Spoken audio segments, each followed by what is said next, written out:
But now let's turn our attention to what's going on with China, because we've heard that any Chinese that are coming to the UK from Thursday, not today or tomorrow, this rings a bell, doesn't it? But from Thursday, will have to have a negative test to fly. But they are not compelled to have a test when they arrive in the UK. And furthermore, if they choose to have a test when they arrive in the UK, they don't have to isolate. It's just for data. Okay? So that's Steve Barclay. That's our new health secretary. That's what he's saying. And now Xi in China is saying, well, if you're going to start being political, he's calling it political in your behaviour towards China and travellers, we will reciprocate.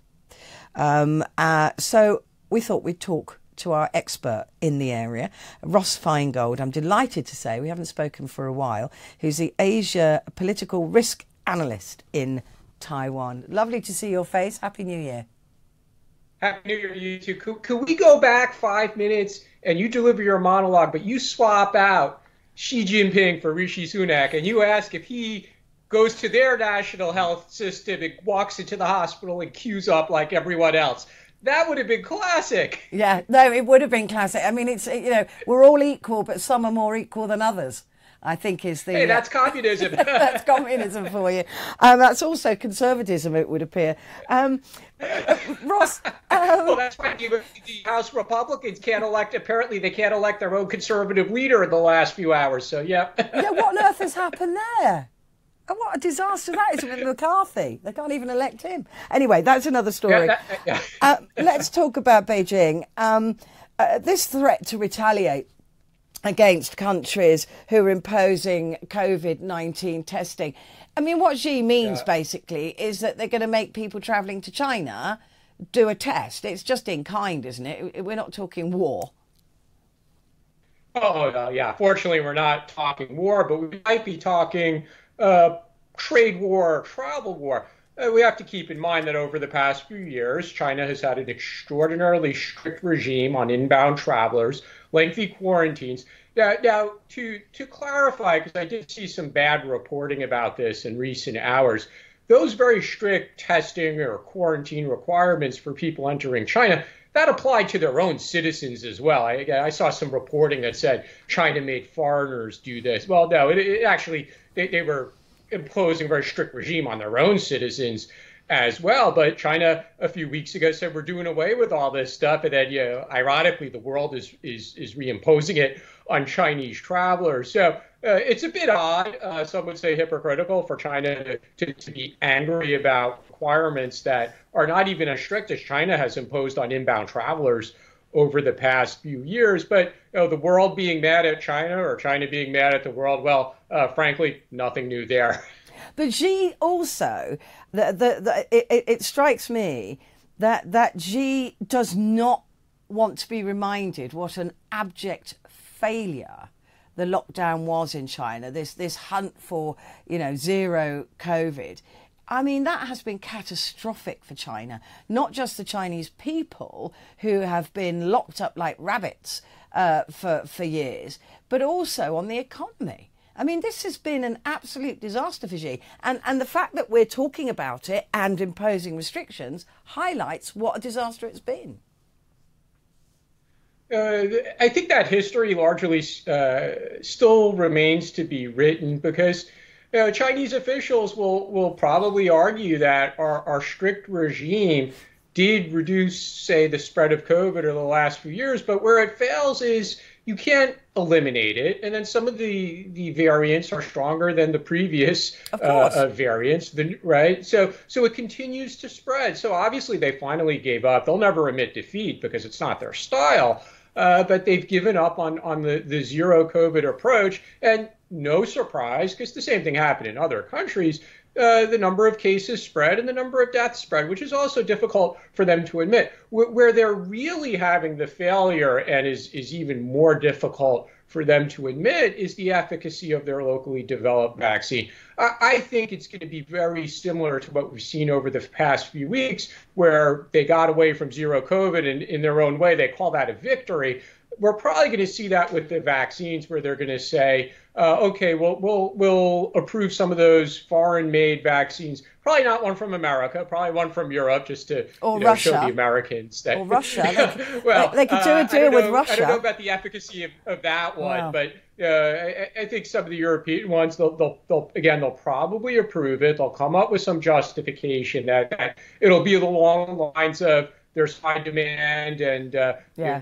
we don't have enough doses, or we're working to match its efficacy for the latest variants, but we'll take the European ones, or oh, it's not our fault, but the European countries are expecting this for our own outbound travelers going into Europe, so it's a logical solution. So they'll find a way to spin it, because that's what politicians do, not just communists. Apparently conservatives as well are the masters of spin. I think eventually they're going to have to approve some of the other vaccines. But again, that's a really tough one for them to admit, that their vaccines are just not technologically as effective or medically effective as some of the other vaccines in the market. Now, while I've got you, Ross, it would be negligent for me not to ask you about Taiwan, since that's where you are reporting from, and the tensions between China and Taiwan. What's been happening over the last couple of weeks while we've all been looking in the other direction? Well, China has conducted some large-scale, mostly in the air exercises, although they did have a big naval exercise as well, which really didn't catch the attention of Taiwan so much as it caught the attention of Japan, and Japan had to respond to that. So the pace of intense military exercises continues. And look, that's very threatening. It's threatening to Japan. It's threatening to Taiwan. It forces these countries to respond with their own assets in the air or at sea. That costs money, puts stress on the military. They have to work longer hours.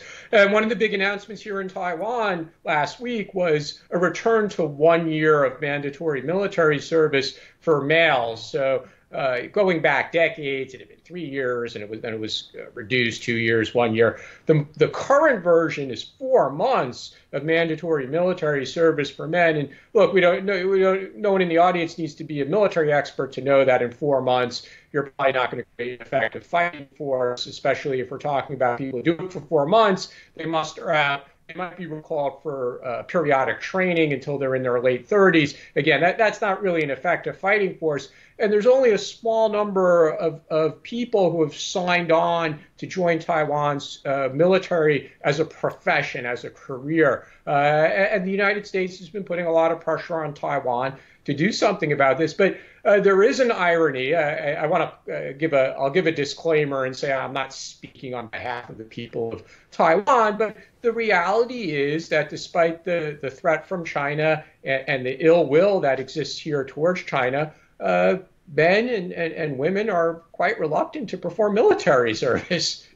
Well, I'm not surprised. If they think a war's coming, I think I'd be hiding under the bed.